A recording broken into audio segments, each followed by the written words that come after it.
फिर उसे देश से निकाल दिया गया जबरदस्ती, और एग्जाइल का मतलब हो गया उसे देश से बाहर रहने को फोर्स किया गया, वो देश में वापस नहीं आ सकता है। इसके बाद आगे हम बढ़ते हैं। तो आगे यहाँ आप चाहें तो इन चीज़ों को पढ़ सकते हैं, यहाँ जो चीज़ें आपको दी गई हैं आप चाहें तो पढ़ सकते हैं, लेकिन मैं यहाँ आगे बढ़ता हूँ और इन चीज़ों को आपको समझा देता हूँ। Many within the party criticized the confusion in industrial production under the plant economy and the consequences of cultivation।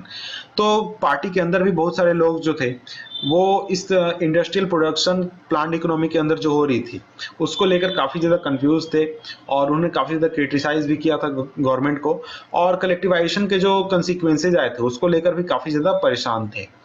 तो स्टालिन और उसके जो सपोर्टर्स थे उन्होंने इस तरह के विरोध करने वाले लोगों को सोशलिज्म के खिलाफ क्या कहते हैं षड्यंत्र रचने का आरोप लगाया। और इस तरह के आरोप ऐसा नहीं कि सिर्फ उनके संसद में लगाए गए, पूरे देश के कहीं भी लोग इस तरह के विरोध करते थे उन पर यही आरोप थोप दिया जाता था।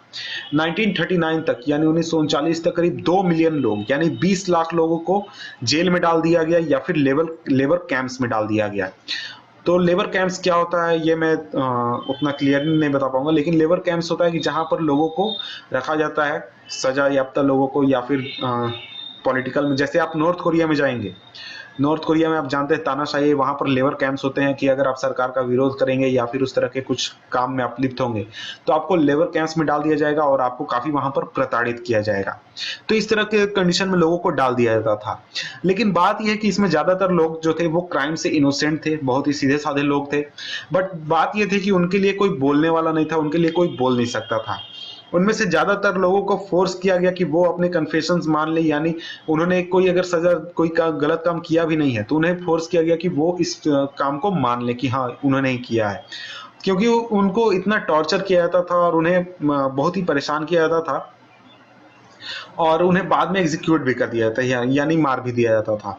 और इसमें से ज्यादातर लोग जो थे वो टैलेंटेड प्रोफेशनल थे, यानी अपने डेली लाइफ को काम करने वाले लोग थे और काफी प्रोफेशनल लोग थे।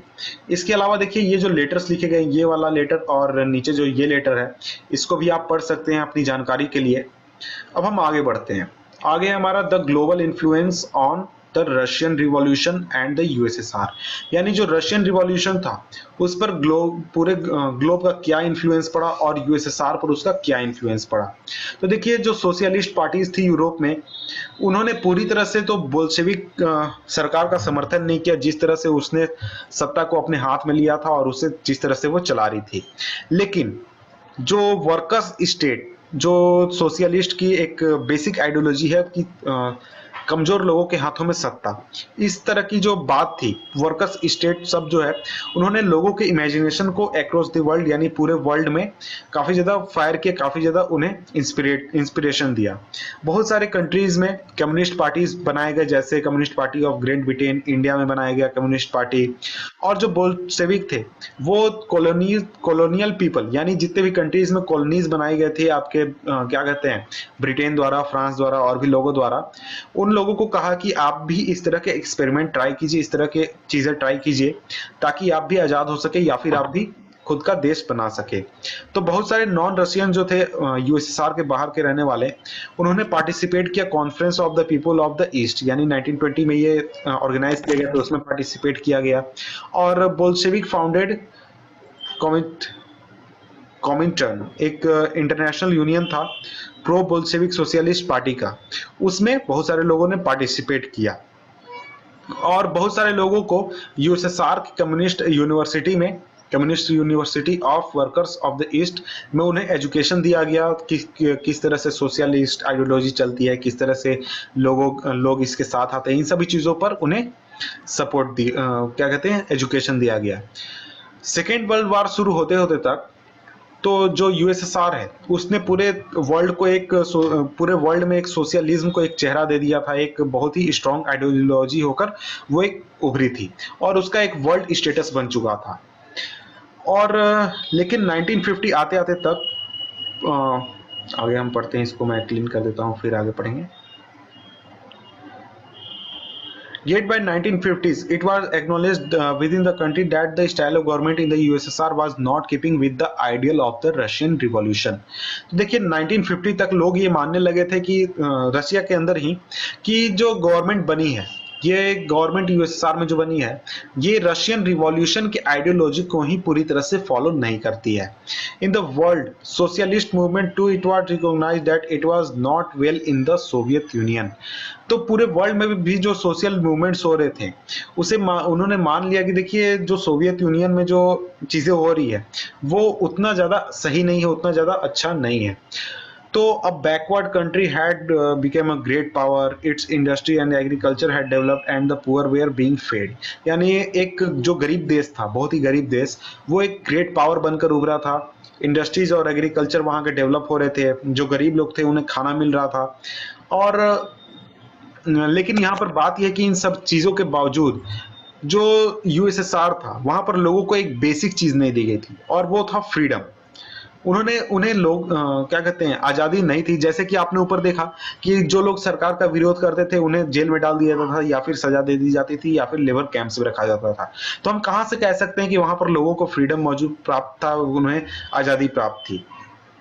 और उनके जो सिटीजन्स और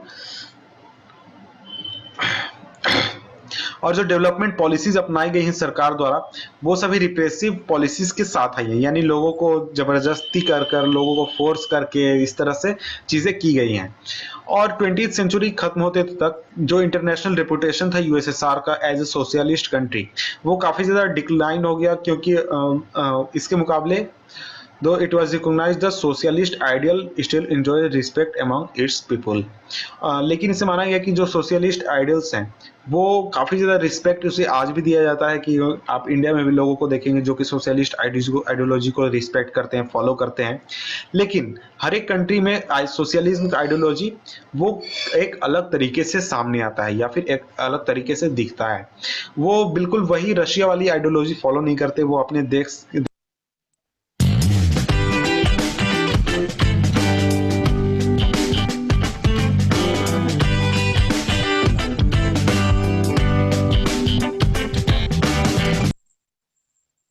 देश की आइडियोलॉजी के साथ मिक्स करके उस चीज को फॉलो करते हैं.